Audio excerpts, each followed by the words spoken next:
Ahoy! It's Vlogger Day 801.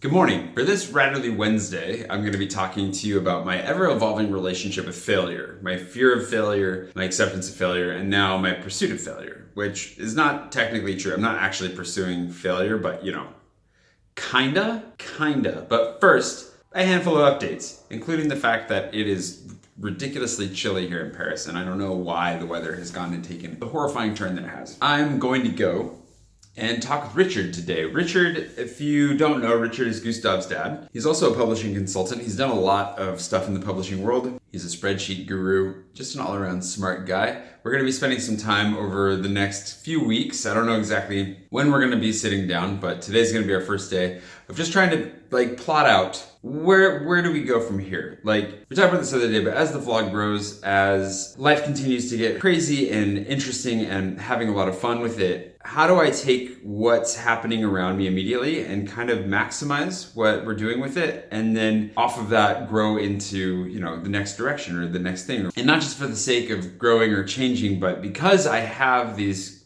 goals out in the future. As you recall, I spilled Coke on this the other day, but these guys, we can check these off, right? I got my countries down, so that's good. The chateau's on its way. I have the couch. Soon the bed will be here and the desk will be here, and then all that will be left is basically a couple of small electronic things and one big electronic thing to put up. So the chateau is almost taken care of. Agnar's box, I'm going to get started on this again here soon, and we'll work our way through that, and then we'll kind of figure out what to do from there. And then we're heading off in these directions. These are big dreams that I have that I want to be working towards. So how do we feasibly get here? How do we start building and growing towards that with what we have? And I need help. I can't do all this on my own. Also, if you're confused as to what this is, I will share a link to the explanation of what my goal map is all about.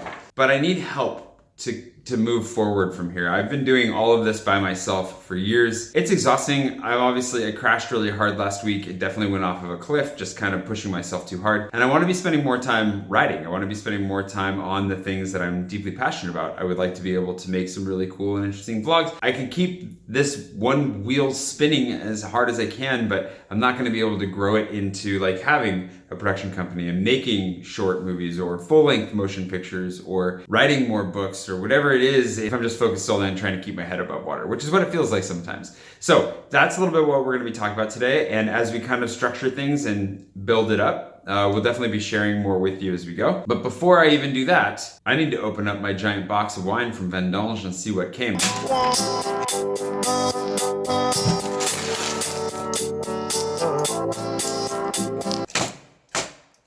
Oh man. Turns out this is not a very sharp knife.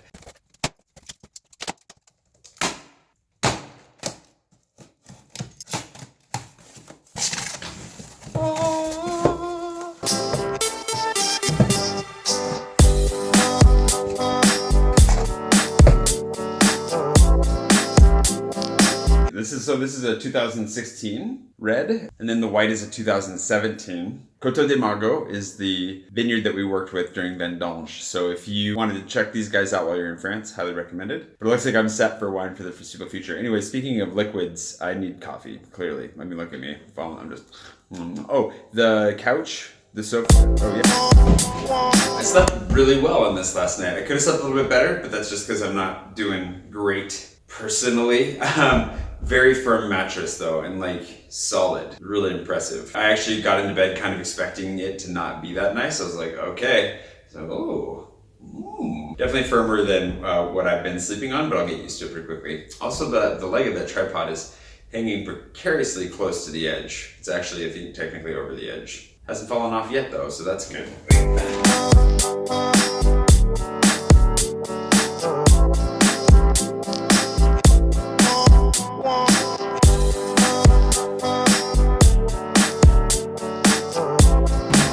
One of the great mistakes that I used to allow myself to make all the time was to be defined by my failures, and not just failures at large, but each individual small failure. I felt like if I failed at anything, I wasn't going to succeed at anything. And that's not healthy. It's not a healthy relationship at all. But I didn't have anybody around to correct me on that. This bakery looks ridiculous.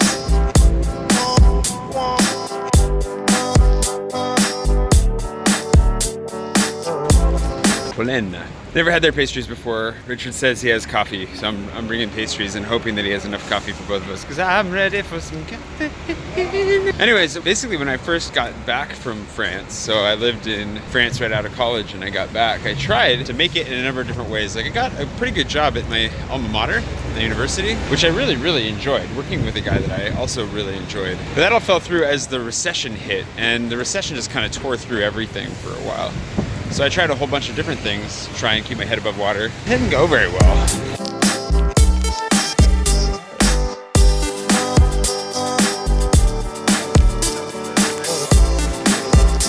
Voila.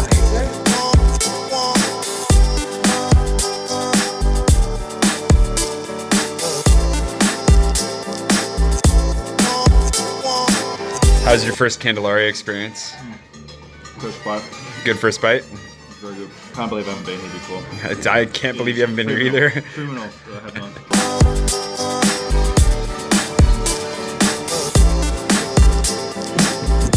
All right, lunch done. We're gonna get back to work. Basically what we're doing is trying to sketch everything out in like how would you describe it actually? What are we doing? What are we doing? Oh, we're going through and we're basically doing a very quick business plan for a whole lot of projects that you want to do. So we're looking at your main project and then a whole lot of individual offshoot projects that might happen in the future and trying to put some structure around them and brainstorm it all.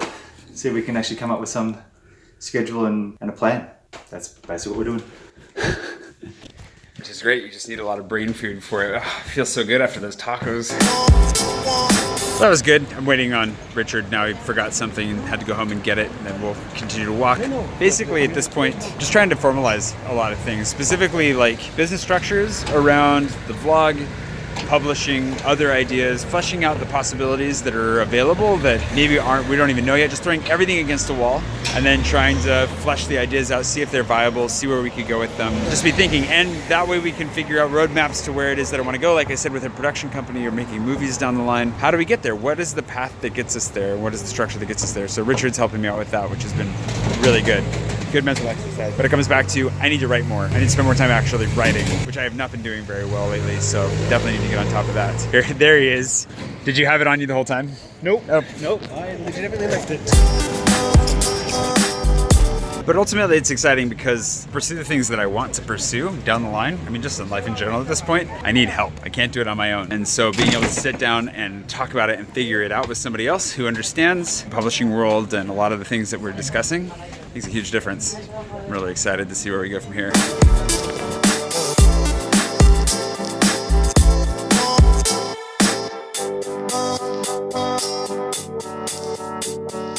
Look at these handsome devils. All right, Adam, your book is there. I don't have the energy to stick around. I'm tired. I'm gonna go home and take a nap. Now, on the failure side of things, what happened out of the recession, I've always wanted to, if this hasn't been made apparent to you yet, I don't know how to make this any more apparent. I've always wanted to be my own boss. I've always wanted to have my own company. I've always wanted to have my own means of production. I've always wanted to be in charge of my destiny, which is kind of difficult when you're just getting started out and you don't have any experience and you don't really know what you're doing and you're not 100% sure what you want to do to make money, because the things you really want to be doing don't make money for a really long time. So when I got back from France and I was living stateside, I had a decent job, like I said, but as the recession came in and wiped that job out, and then I bounced around between a bunch of really, really terrible jobs for a few years, I was trying to get started on the side. I was trying to start with like web development, doing web design stuff, which I really like, graphic design, video production. I was having a really hard time getting any purchase. And everywhere I turned, I ended up with these horrible clients that were just terrible to me. I had some of the most abusive clients in my life happened during this time period. I didn't really know how to set up the business structure. There's a lot of things I really didn't know what I was doing. And I was doing so in a position where I was desperate for money as well. So I would take all kinds of jobs that I thought would advance my career a little bit, but at least paid right then and there. And then that's how I also ended up working for some horrible people, as they took advantage of that. And so as these little business ventures and attempts at self-liberation, I suppose, freedom, finding my own way and building my own business failed, as things fell apart here or there, you know, whatever I pursued seemed to fail. Everything I touched seemed to die. I had a really hard time not defining myself by those failures, especially without the context of a wider life, without the ability to see that, like, yeah, you try really hard, you fail, and you learn from that. I was thinking, if I fail at these things, I'll be a failure forever. And that's kind of where I started to leave it. And I didn't really have anybody in my life at the time to give me much context outside of it. The people that I had around me at the time were kind of were anything but encouraging in the end.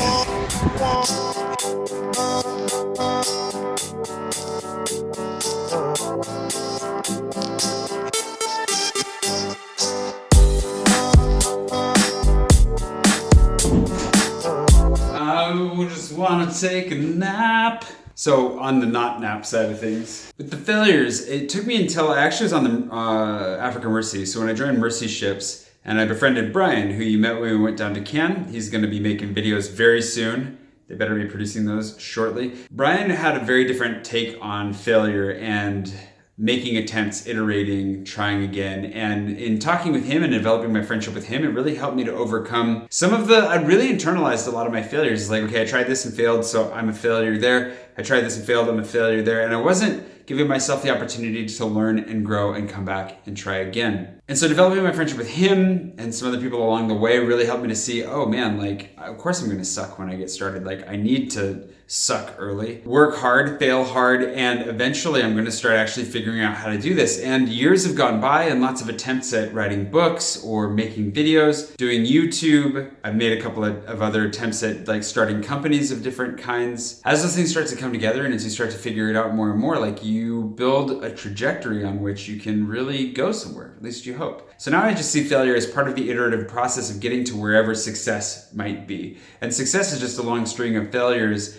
that eventually started to work out pretty well along the way and still are draped in lots of random failures and things you might not see. Anybody that's succeeding in life, I feel like if they're genuinely succeeding at whatever it is they're setting out to do, has a lot of struggles and has a lot of ways in which they aren't succeeding so well, they're not doing so well. Maybe they've got one thing that's going great or a handful of things that are going well, but lots of other things around that aren't. And just because they're succeeding now doesn't mean they won't fail again in the future. So I think that building a healthy relationship with failure in the sense that you see it as an opportunity to really learn a lot and then iterate and try again and continue forward, it's really helpful. It's really healthy. So yeah, that's kind of where I'm at with that. And I think that it's really, really helpful and valuable to be able to fail and to share those failures. And that's one of the reasons that I feel like the vlog has been so good is that when I started vlogging just over 2 years ago, like you've probably heard this before, but the book deals that I had on the table or the tech company that I was starting, I thought one of those things was going to go really well. And I wasn't able to share as openly or honestly about those things as I wanted to. I was still really scared. I was still holding on to those and I was still scared of failing in public. And so when those fell apart, I learned more. And one of the things that I learned is that I should have been sharing that more actively with you as a viewer, for those of you that were actually around that far back, so that you knew